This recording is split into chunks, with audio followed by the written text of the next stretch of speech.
Well, we welcome you to our Chapter 49 podcast. It is for December the 9th, 2021. It is cold. Winter has come. We haven't had snow yet here in the central part of Indiana, but we have certainly had our share of cold weather. At least it seems cold because it's been warm for quite a long time. But one man who's always warm at heart, Duncan Giles, our chapter president. Or I should say young at heart. Which would be the best? Probably young at heart. I kid that sometimes my mentality is 12 years old. So yeah, that'd probably be closer. Well, we welcome you back. Welcome everyone watching and listening. We appreciate you joining us. We have today, this on the 9th, that we are recording this podcast. We have one more early next week, and then we'll go on a holiday hiatus and be back in the new year. But we still have a lot of issues to discuss. Always seems to. There's never a shortage, is there? Yeah, there isn't, and I'm not sure we'll ever have a shortage. So let's start with the big one. And I've told I had talked beforehand on this before we recorded the podcast. I studied political science in college. I've covered legislative bodies all the way down from a school board to a city council up to the state legislature. I've been to some of the legislative conferences NTEU puts on. So I've walked the halls of Congress, talked to their staff, occasionally talked to a member of Congress or a senator. But we have just had something happen that has completely boggled my mind. You and I have been talking about this for weeks, that the debt limit is one of the really big issues out there that we were very concerned about. A default would have catastrophic implications, not just for the federal government, right, agencies and employees, but for the entire economy. And we saw a lot of chest thumping, a few weeks ago, where certain members of Congress and the Senate said, we're never voting. Sorry, I'll hit the microphone. I didn't want to scare people. That there would be no way that they would ever vote for a debt limit increase. Just not going to do it. We're never doing it. We're never allowing this to pass. Well, guess what? I think I talked about this before. It's the bankers, the commercial interests, the people who run the economy have told these members of Congress and senators that if they allow a default on the debt limit, that they would never be forgiven. It would be catastrophic for the economy, and there's really not a good way to fix that after the fact. Exactly. So we now strangely have a solution. And the solution, it makes you wonder if it's worse than the problem. Not really, but it is so convoluted and so difficult to understand. I'm going to give you, Duncan Giles, our chapter president. You and I have both read the material that's come out of NTEU National in our legislative department. You've also reviewed, I have reviewed the news reports that have come out of this, how Congress has decided to deal with the debt limit. What's your take on how this is being done? Well, I believe it's Purdue University that every year puts on the Rube Goldberg, where, the most convoluted way they can think of to do a task type thing. And this should certainly be an entry into it, because from what my understanding is you have, one side that says we need to raise the debt ceiling. You have another part that says we don't want to vote for a debt ceiling raise ever. And again, to remind people, this is not for new spending. This is for spending that we've already done, that's already been committed in this administration and previous administrations. So it's something that's not anything new. But what the Senate has devised and what the House is going to pass or has passed will be something that says, okay, we'll do a one-time bill that will allow the debt ceiling to be raised without going through the 60 votes needed in the Senate. So they think they can get 10 senators from the opposing party to join the party that's in control of the Senate now to get that passed. And then once that's passed, then it'll be the one party voting to raise the debt ceiling. So it's all political theater, but the end result is we are very hopeful that before the deadline of December 15th, because it's not an exact deadline, because it always depends on exactly what our, just like your household, what our income is versus what our expenditures are. The Secretary of Treasury Yellen has said December 15th. So we're hoping that by December 15th, the House will pass that, the Senate will pass that one-time bill to allow the debt ceiling to be raised. And then the debt ceiling should be raised enough so that it'll take it through the 2022 midterm elections. So they won't have to kick that particular can down the road for another 2 years, or another year or so. Yeah, so let's just to go over this again. What's happening is the House passes the debt limit increase.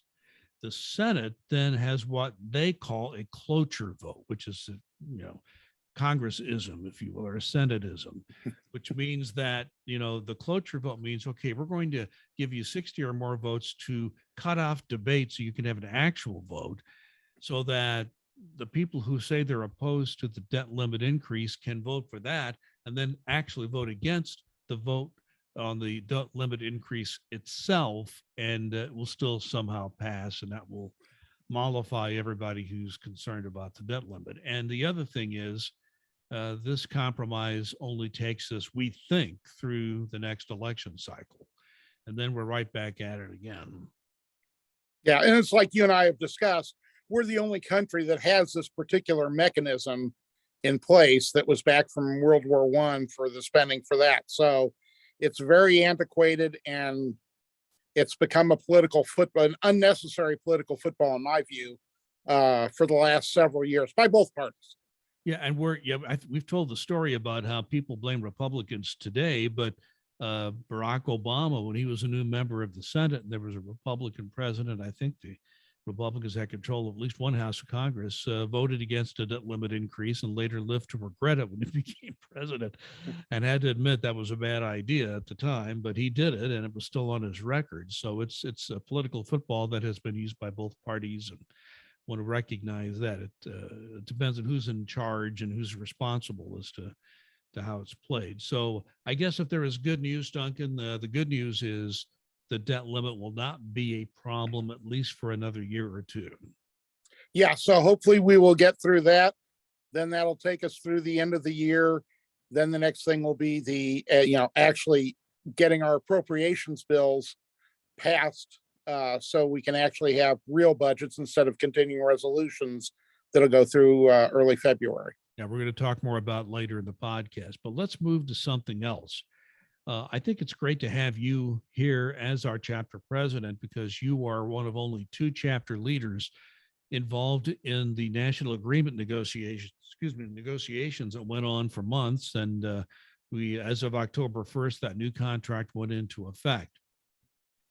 One issue before you and the management to settle had to do with the use of webcams, because webcams obviously are being used much more with an evacuation order in place, because people are generally not working in the office. There are some exceptions, but most people are just not in the office, or if they are, they're in there for very short periods of time. They're working, they're just not working in their regular offices. So webcams become an issue. When does an employee use a webcam? When can an employee say, I don't want to use a webcam? When can a manager say you must use a webcam? There's a lot of confusion on this. Duncan, can you help us? I think I can. Yeah. As you mentioned, it was my honor to be a permanent member of the team along with Lori McCann out of Chicago. And, we had a great many great chapter presidents rotating in and out of the team. And this was an issue throughout, because we realized that most employees are not fond of webcams. Myself would be one of those, because I have such a great screen presence.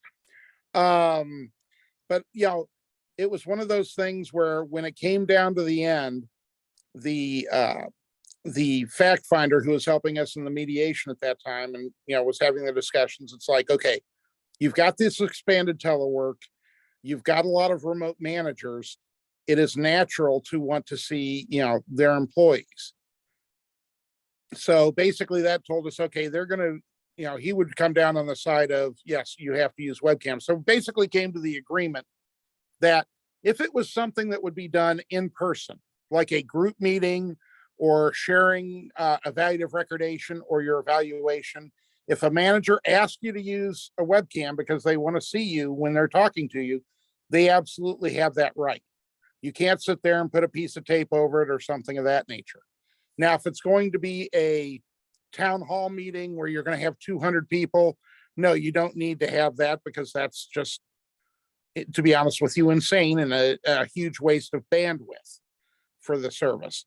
But if it's something that would be in the normal course of action you would do in person, if you were all there in person, then it would make sense to be able to do that. The NTU also wanted to negotiate, and successfully did, to have backgrounds available to employees that asked for them. So if they wanted to have something behind their heads, basically, to show their faces, so they didn't have to show what was in their home or what their home situation looked like, they have that availability as well, or they can blur beyond them. I asked to be able to blur my face, and actually management was in favor of that, but apparently that was be just specific to me. But as I've warned managers, I do want to mention that. So we have a Duncan Giles provision in the national agreement. We should have. I did. That was agreed to by management, but they said it would be specific only to me, and I wanted it available for anybody else who wanted it. As I've often told managers, I relay the story of our former treasurer and actual chief steward of the chapter from many, many years ago, certain John Brian Kostick, who once said, was in a meeting with the manager and said, okay, you don't really want me on a webcam when I'm working telework because you don't want to see what I'm wearing or not wearing. That was his exact quote. So, there is that possibility as well. I don't think anybody's teleworking in something that embarrassing, but you just never know. I'm waiting for people trying to put an emoji up in places. I don't know how you would manage that. I assume emojis were not discussed at the table. Emojis were not discussed at the table. I can absolutely say that with a great deal of confidence. And I've slept since then, but yeah, emojis did not come up. But in all seriousness, I do think that there is always that concern when people are working from home. One of the benefits of working from home, from what I've heard, is, well, I don't really even have to take a shower. I don't really have to dress. I don't even have to comb my hair. I don't have to look decent like I might want to look if I was in the office. But yet, and I think there's at least a minimum amount of grooming you might want to do to look on your webcam. So do you think that's where some of this is coming from? I think it's more that there are a lot of managers out there who do want to do the right thing, who do want to keep in touch with their people, and keep that connection as much as possible. Those are the leaders that I talk about that want to have that connection. So they feel that if they're able to see somebody in person via a webcam, so to speak, that they're able to connect a little bit better. One of the other things that we discussed is that, you can't sit there and use a webcam or Skype as an attendance tool. That should never be it. So it's like, there should never be a case where a manager is just saying, yeah, I just wanted you to turn your webcam on so I can see that you're working. No, absolutely not. We're going to have managers that abuse that, because it happens with a minority of managers, and the chapters will be addressing those. So I guess the bottom line is you need to use your webcam when there is a business reason to use it. And if there isn't a business reason to use it, you shouldn't have to. Is that kind of a bottom line? That's very well put. Absolutely. That's not really an oversimplification of it. That's really what it comes down to. Yeah, that's the basic what it comes down to. Exactly. And if you have a disagreement with your manager, of course, there's always Duncan Giles or his acting chapter president. If you have for the folks of the state of Indiana, or anybody watching outside the Indiana borders, absolutely contact your chapter if you believe that there's an issue with this. Well, let's move on to an issue that continues. It's been our continuing issue for weeks and months, the vaccine mandate. And we've talked about it before in our last update, in our last podcast, that there was a schedule for discipline to come out for people who have not been vaccinated. There has now been a delay for two reasons. One, for people to get through the holidays. And the second is to just give people an opportunity to educate themselves on why vaccinations are important and why the president has issued this vaccination mandate for agencies that are what are called executive branch agencies, which the president has direct line of. Where in IRS, it's the president, the Treasury Department, IRS. So he being the president has a direct connection to us, where we are, for instance, the Postal Service doesn't have that. Right. Other agencies may not have that. They have an independent commission running them. But we are executive branch agency. We must go by what the president says in executive order as long as it's lawful. Our attorneys have said that this appears to be lawful. It would be useless and baseless and just beating your head against the wall to try to legally challenge this. So we still have this in effect. Talk once again. I think there's, from what you and I have talked about recently, there's still some confusion out there in the field with people working at IRS about what this whole situation means for the delay. Talk more about that. Yeah, this is something that is on hold. I want to emphasize this to everybody. It's on hold, but it is still in effect. So if you have not gotten vaccinated or you're not fully vaccinated yet, I would absolutely urge you to do this. The message that has come from National NTU and from this chapter is the vaccination is the solid, scientific, proven best way to try and beat COVID down along with its different variants. So we want to have that done. If you have not entered your information into HR Connect, I would absolutely ask you to do that yesterday, because that's going to be a huge thing. You need to, even if you've not been vaccinated, if you think that you have a reasonable accommodation, either medical with documentation supplied by your medical professional, or if you have a religious accommodation based on your particular religion's church teachings, whatever it is, that forbid vaccinations, period, much less COVID vaccination, you need to get that in yesterday. These are things that need to be done, because after the holidays, they will be moving forward. They will be taking action. This is not disappearing. And it boggles my mind, to be honest with you, to see some things happening like in the Indiana state legislature. They are just gung-ho to try and outlaw any, mandates for vaccinations right now. They don't want it on private employers. It shouldn't be there. And I understand that. I'm not a pro-mandate person. I'm very much pro-vaccine, though. And when you're seeing increased COVID hospitalizations and increased COVID deaths in Indiana and, in several other states, it's extremely alarming that people do not want to take the proper actions that can not only help them, but also help their families, help their friends, help their fellow employees if they're working with other people. This is something that absolutely needs to be done. And if you think the vaccination is not safe, talk to your medical professional, take a look at the Center for Disease Control frequently asked questions. If you're wondering how exactly it can impact you personally in your job, NTU.org has great FAQs on there that are updated regularly.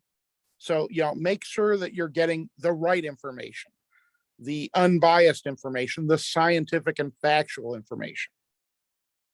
And I think that we all need to remember something very important. I've been seeing anecdotal evidence of this from medical professionals who are saying most or all of their hospitalized COVID patients are unvaccinated. I saw a statistic, somebody has rolled some numbers up in the area. 97% of those hospitalized for COVID are unvaccinated. So it's clear that this now, what COVID had been a pandemic we all had to worry about, now with the exception of a tiny number of breakthrough cases, essentially this pandemic relates to the unvaccinated, those choosing not to get a vaccination. And these are the people that are in the hospital. And I think, I just want to say one personal note, if I can. We talked about this in a previous podcast. I had to spend some time in a hospital recently, and I needed to be in that hospital. I was finally diagnosed with a pretty serious illness. I was able to be treated for it, and I recovered and left. Had there not been room for me in that hospital, that hospital had been filled up with COVID patients, and area hospitals had been, and no place to send me, and I would have had to wait, I'm not sure I'd be sitting here talking to you right now. So if we say that vaccination is a personal choice, you can make that argument. I would counter that and say that we all are impacted when people choose not to vaccinate.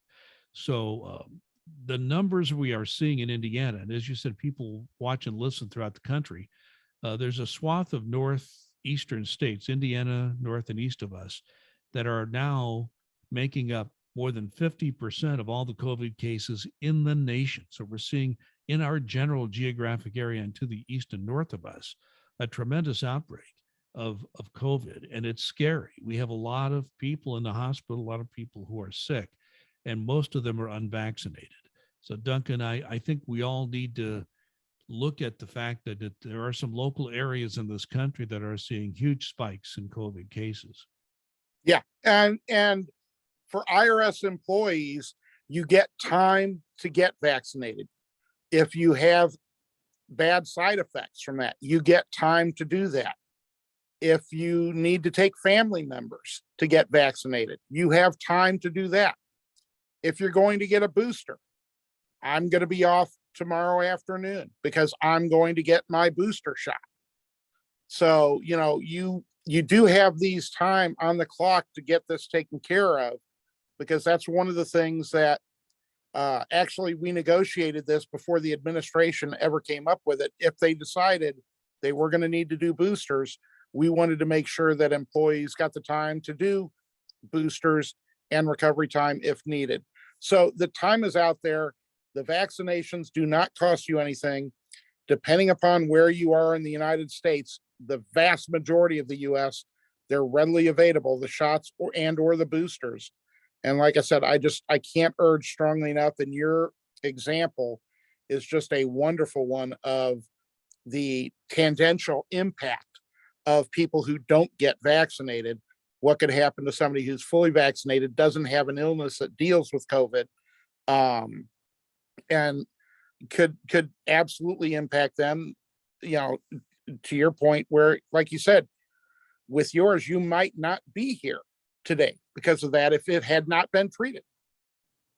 Yeah, and I found a middle ground for some people. I'm not going to say where I come down on vaccine mandates. There's a whole lot of arguments people can make, but I talked to the mayor of our city where I live, and I write a local news blog.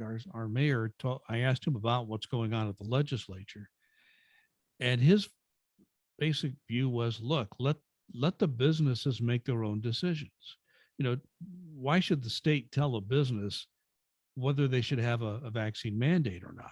The business itself can make that decision. Why should the state make it for them? And I think that's what the governor of the state is essentially saying. And I think the legislators who had a public hearing recently and have another one coming up were surprised at the number of people, not just in the medical community, but in the commercial world, the chambers of commerce, the people involved in the economy of the state.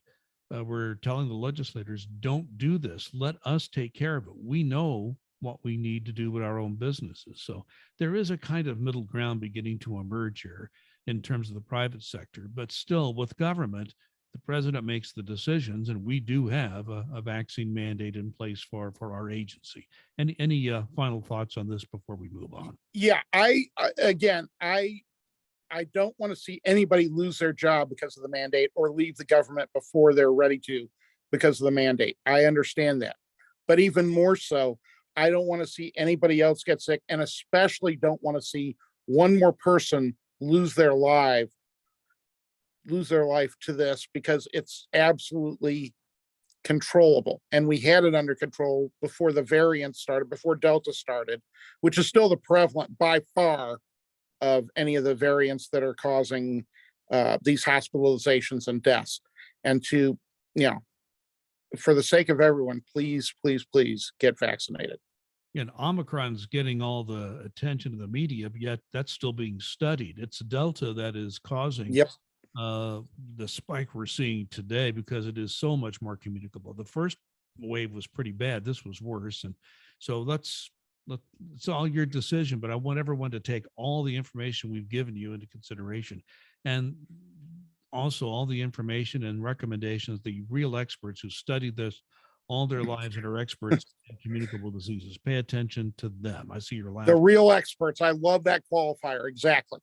Yeah, I've seen some pseudo experts and even people who are doctors who are not specialists in this area who have made arguments that make me cringe, but I'll just leave it at that. Speaking of health, we are fast approaching the deadline to change your health provider under the Federal Employee Health Benefit Plan, the FEHB. Duncan, people need, if they haven't already, they need to get to work on this. Yeah, I can't urge enough that members of NTU go to the NTU website. The consumer checkbook that NTU members get as part of their membership fee is absolutely invaluable. You can do some really great research there. You can find, the best choice for you and your family, the best value, because there's, I don't mention them by name, but there's one company that has a large chunk of this, but they're pretty expensive. And, just to give you an example, I became a member of the mail handlers union because I have their insurance. And that insurance happens to be the same type of thing that you can get from the big one, but it's a lot cheaper. And I took a look yesterday, as a matter of fact, to see what my coverage was going to do, how much it was going to go up. And it's going to go up a whopping $4 per pay period. So, there are values out there that can, be something that's good for you, good for your family. Check with your doctor's offices that you regularly go to see if that coverage is covered by them. Chances are really good that it will be. So just make the right choice. I want to try and put more money in your pockets. And I think that the consumer checkbook that's on the NTU website is an excellent vehicle for doing that. Speaking of putting money in your pocket, we have a situation coming up, and there's a little ambiguity in it. And I want to give you a chance to talk about it. We have now had good news in the sense that we have a continuing resolution, which means that we at least can pay people and run our agencies through a date, and I can't recall the exact date, in February. So we've still got a little time now for the Congress to figure out our budgets. Of course, what a way to run how many businesses would be able to run months into their business year and still not know what their full budget would be? But the Congress expects federal agencies to do that. So we do have a continuing resolution going into the new year, but that does leave one unanswered question. What happens to the federal employee pay raise that normally goes into effect at the first of the year, January 1 of a new year? Now, retirees have an automatic formula, so that will happen automatically. But as far as the people who are still working, the question is, will people working see a pay raise in that first full pay period of 2022? Do we know the answer yet? The short answer to that question is no, we don't know the answer. The majority of the time when there have been continuing resolutions, they do go ahead and do the pay raise. But there have been times in the past and in the recent past where if we're under a continuing resolution, they will eventually get the pay raise, but only once we get a budget. So, we're talking, the president has talked about a 2.2% pay raise with 0.5% for locality pay. So everybody's going to get somewhere between the 2.2, 2.7, some metro areas of higher expenses, New York, Chicago, San Francisco, may get a little bit more than that 2.7%. But is that going to be effective on January the 1st? And the thing is, we just don't know for sure yet. We believe it will be, but we just don't know for sure. And I can guarantee you that NTU's legislative department is working very hard to make sure that does happen, and that we will be getting out information as soon as we have that on our Facebook page, since we'll be on hiatus from the podcast. And we will be back next week, hopefully early next week, and that'll be our final podcast for 2021. Yeah, we'll definitely use our Facebook page to update people. Duncan, we're just about out of time. Anything to add before we finish? I just hope that everybody out there is being safe, still being responsible. I would urge people in high transmission areas, please still social distance. Please still wear a mask. It is still necessary, and it does help. So, just try and be considerate of your fellow man and woman. And you just heard Duncan Giles. He's our chapter president for NTEU Chapter 49. We represent most IRS employees in the state of Indiana. So again, we thank you, excuse me, for listening and watching our podcast. The Facebook page, you can find our Facebook page by going to Facebook and just searching under NTEU Chapter 49 Indiana. You can like or follow our page, and hopefully you will be able to see what we post there. Again, we can't guarantee all of the Facebook, or I guess it's called Meta now, the what's going to happen with their algorithms, but at least you have a chance to be able to see that on your feed that you receive when you get on Facebook. Also, you can find our podcast just about anywhere you find podcasts, and you can also find our video on YouTube. Just search for Duncan Giles and look for the Chapter 49 podcasts. We thank you for watching and listening. Wish you well, and please be safe and be kind.